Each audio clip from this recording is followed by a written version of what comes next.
Bonsoir à tous, merci beaucoup d'être avec nous ce soir sur Média TV dans On se dit tout. Alors remettre à demain ce qui peut être fait aujourd'hui, cela s'appelle de la procrastination et c'est une gymnastique cérébrale qui est loin de rendre service. Toujours reporter, se trouver des excuses, de reporter si on apprenait justement à être mieux organisé. C'est ce que je vous propose ce soir avec Linda Jabalan qui est coach.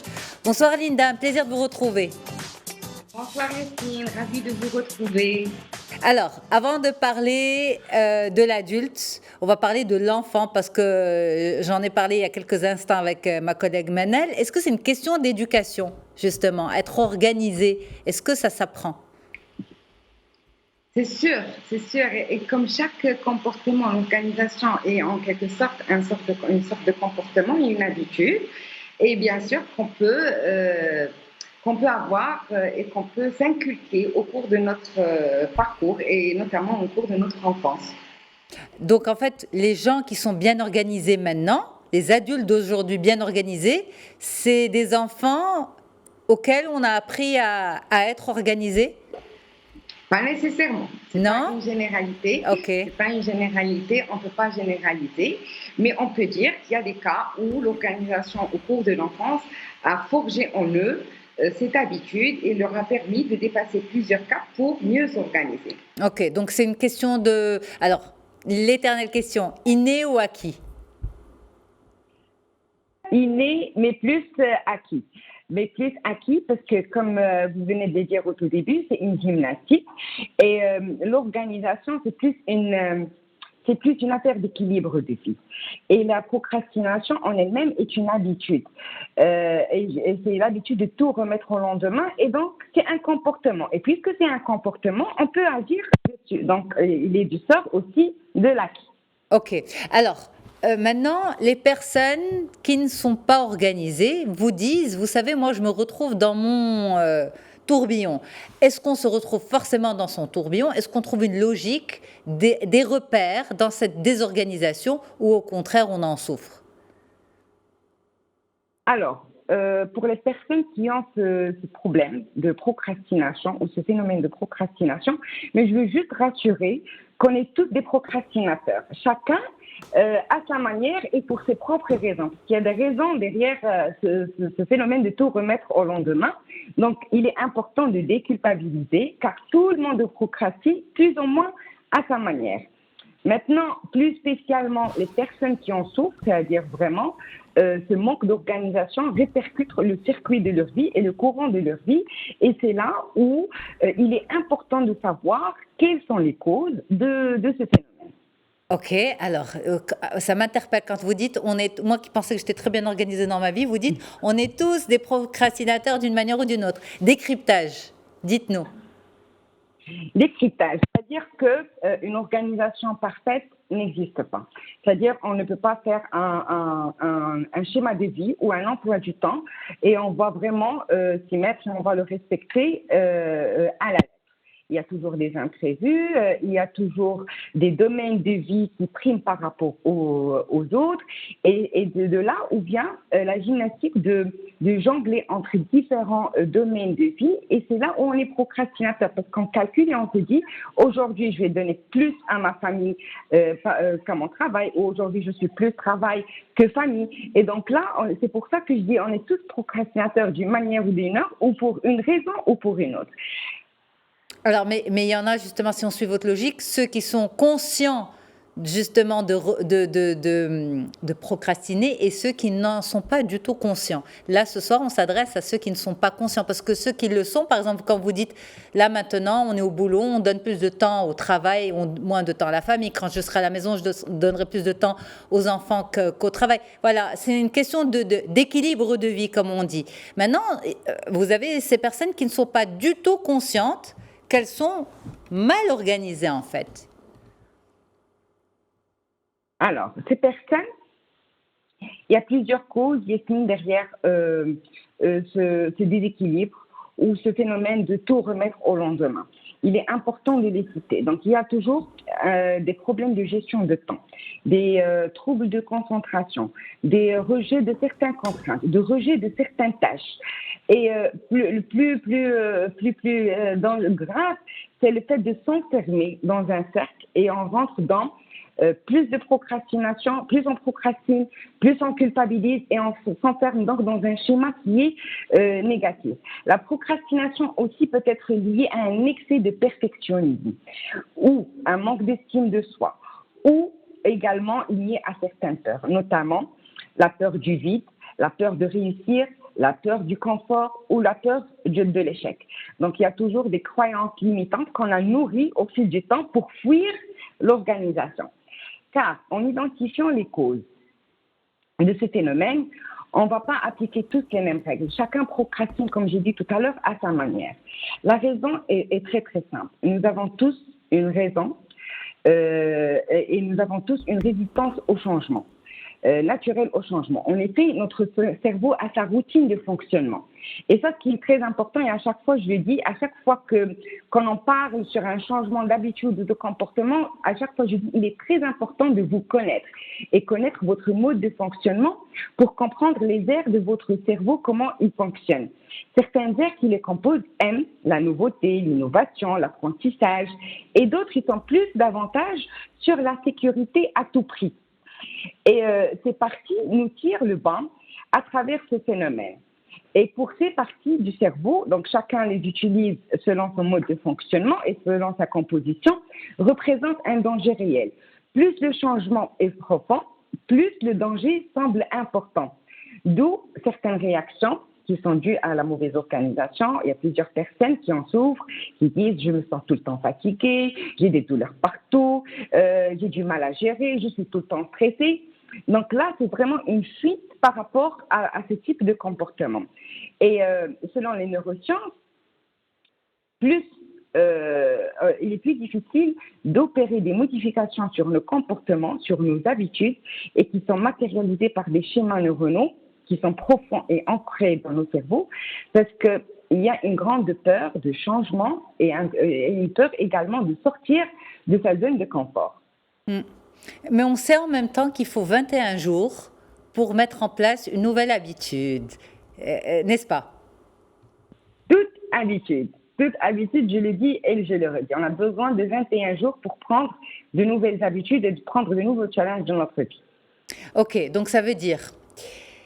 Alors, j'ai envie d'y croire à ce changement en 21 jours, ok, mais en même temps, il y a ce que vous dites, la peur du changement, la peur de réussir, parce que ça aussi, il y a la peur de l'échec, mais il y a aussi la peur de la réussite. Et d'ailleurs, il faudrait qu'on consacre un sujet à cette thématique.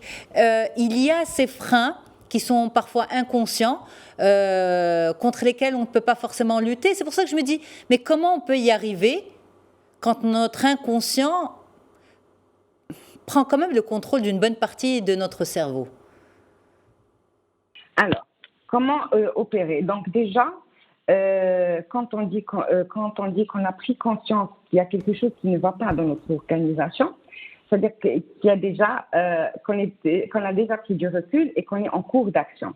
Moi, je dirais, pour arrêter de procrastiner et pour avoir un meilleur équilibre de vie, pour ne pas résumer l'organisation ou la procrastination à la gestion du temps. Moi, je l'aborde totalement différemment parce qu'il est important de prendre du recul, d'analyser la situation dans sa globalité pour réussir à dénouer toutes les problématiques liées à ce phénomène. Parce que la procrastination, en fin de compte, c'est une difficulté qui est liée à notre mental, à la peur du changement. Parce qu'on a peur de changer nos habitudes, nos comportements. Et c'est là où on procrastine à chaque fois. Donc, on préfère, donc on a tendance et on préfère reporter les choses que de les confronter parce qu'on a peur de ce changement. Mais pardon de vous interrompre, Linda. Parfois, oui, c'est des choses très simples. On se dit, mais pourquoi cette personne aurait peur de ça? Ça peut être n'importe quoi, ranger une chambre, préparer un examen, faire du sport, démarrer un régime. Enfin, il y a beaucoup de choses. On se dit, bon, je me donne tel jour. on voit le deadline relativement loin. Mais quand on arrive au deadline, on se dit, bon, ben, très bien, demain je le ferai, après-demain je le ferai, je vais y aller. Pourquoi les petites choses aussi simples que celles que je viens de citer peuvent parfois paraître comme vraiment des vrais challenges à surmonter? De vrais challenges. Pourquoi? Parce que ces personnes ont développé certaines croyances limitantes et ils se sont mis dans une bulle et dans un schéma et un cercle vicieux et à chaque fois qu'ils tentent et qu'ils ne réussissent pas et qu'ils ne continuent pas, parce que la continuité, c'est la clé de la réussite et l'engagement aussi. C'est pour ça qu'on en parle d'ailleurs de 21 jours. On ne le dit pas comme ça bêtement, mais on le dit parce qu'il y a un engagement, une continuité et une répétition. Les personnes qui ont cette peur sont souvent passées par cette expérience, ne l'ont pas terminée et ils se sont enfermés dans certaines croyances limitantes. Je n'y arriverai pas, quoi que je fasse, ce n'est pas mon truc, le rangement, c'est pas moi. Donc voilà, donc il y a un petit hamster dans notre tête qui nous raconte des choses et qui nous limite et qui ne nous permet pas d'avancer. Et c'est plus question aussi d'un décalage entre les filtres que je me suis fabriqués en m'accrochant au passé et à des situations imposées. Je les ai élaborées au fur et à mesure du temps. Et j'ai construit une zone de confort. Cette zone de confort toute petite et fortement limitée. Et en dehors de cette zone de confort, l'inconnu, le risque, le danger. Et en passant à l'action petit à petit, je vais commencer à agrandir cette zone. Et c'est pour ça qu'il est important de faire le point et de prendre du recul pour vous situer, c'est-à-dire la situation actuelle, et la situation imposée, qu'est-ce que m'impose mon environnement, et la situation idéale ou la situation désirée, c'est à quoi j'aspire et à quoi je souhaite arriver. Et c'est de là où vient la notion du temps, parce que plus on reporte, plus on craint nos peurs, plus on est dans notre zone de confort et on n'arrive pas à s'en sortir, plus on perd le temps. Et plus on va droit au but, plus on prend du recul et on se comprend. Et on arrive à déchiffrer, à décoder nos problématiques et nos blocages, on est dans le gain du temps et on passe à l'action. Ok. Est-ce que c'est facile de décoder? Parce que c'est vraiment ça, vous avez mis le bon mot sur la situation. Est-ce qu'on est capable de décoder nos problèmes? Par exemple, vous avez une personne qui nous regarde ce soir qui se dit, oui, tiens, moi, tout ça me parle. Maintenant, je dois m'asseoir avec moi-même, je dois comprendre mes peurs. Est-ce qu'on est outillé pour ça? Je sais que je la pose tellement de fois cette question, mais elle m'interpelle à chaque fois parce que je me dis, autant de problématiques, on essaie d'apporter des solutions. On vous entend, vous les spécialistes, dire que oui, il faut se connaître, il faut... c'est comme trouver son déclic, son propre déclic, trouver son interrupteur. Est-ce qu'on en est capable? Moi, je dirais plus, c'est trouver le sens de ce changement ici. Et ça, c'est très important. Si on opère un changement sans comprendre le sens, on sera toujours perdu. Et le sens, c'est le moteur le plus puissant de tout changement. Et c'est le moteur pour arrêter de procrastiner et pour agir. Car au fond de soi, on sait ce qu'on doit changer et on sait ce qu'on ne doit pas changer. Donc, il faut prendre du recul pour nous écouter, pour nous comprendre, pour comprendre le pourquoi on doit changer. Et même, des fois, pourquoi pas précéder le changement et être proactif. Et ça, c'est vraiment dans la situation idéale. Donc, avoir du sens, c'est comprendre à quoi nous aspirons en réalité. Qu'est-ce qu'on veut vraiment? Qu'est-ce qui nous fait plaisir? Pourquoi on le fait et pour qui on le fait. Et ça, le sens, vraiment, ça touche le plus profond de la personne et ça fait mobiliser les personnes pour changer et pour agir et pour opter pour un plan d'action et dépasser ce phénomène. Est-ce que cette logique s'applique aussi à une autre décision? Et je crois que beaucoup de personnes ont pris cette décision et c'est aussi une décision, en fait, il y a aussi une forme de procrastination. Bon, je vais arrêter d'être mystérieuse, c'est simplement arrêter de fumer. À l'approche du mois de Ramadan, vous avez beaucoup de personnes qui décident d'arrêter de fumer, qui disent, voilà, moi, début Ramadan, je vais arrêter de fumer. Et donc, il y a toujours... C'est pas aujourd'hui, c'est pas demain, mais c'est dans quelques jours. Est-ce que ça rentre aussi dans cette logique de procrastination, de peur, d'organisation, ou bien en matière d'addiction, c'est différent? C'est différent parce que en addiction, il y a la notion du mal. Et le mal, quelquefois, c'est notre moteur de changement. Et si on n'a pas mal, on ne change pas. Donc, c'est le cas de l'addiction. Donc, quand on n'a pas mal, ça se passe rien. On est tranquille, on ne change rien. Mais on sait combien la cigarette fait mal. On sait combien elle est dangereuse pour la santé. On sait combien elle est responsable de nombreuses pathologies. Personnellement. C'est personnel. C'est quand on sent la douleur et quand on sent que notre santé est en danger, c'est là où on commence à changer. Parce que pourquoi j'ai mis le point sur cette question de douleur, c'est comme le sang. C'est aussi un moteur de changement. C'est quand on a mal, c'est là où on veut changer. Ok, maintenant revenons à ces 21 jours. Pourquoi ces 21 jours, Linda? Pourquoi c'est pas 19? Pourquoi c'est pas 30? C'est 21 jours durant lesquels il va falloir tenir sa résolution. Alors, selon les neurosciences, 21 jours est fait pour assurer une continuité et assurer un engagement sur les actions. Et pourquoi 21 jours? Pourquoi pas un mois? C'est vraiment, on est totalement in. 21 jours, on est entre le test et entre le changement. Donc, c'est la transition. Donc, il faut vraiment maintenir ces 21 jours pour pouvoir voir le résultat de ce changement.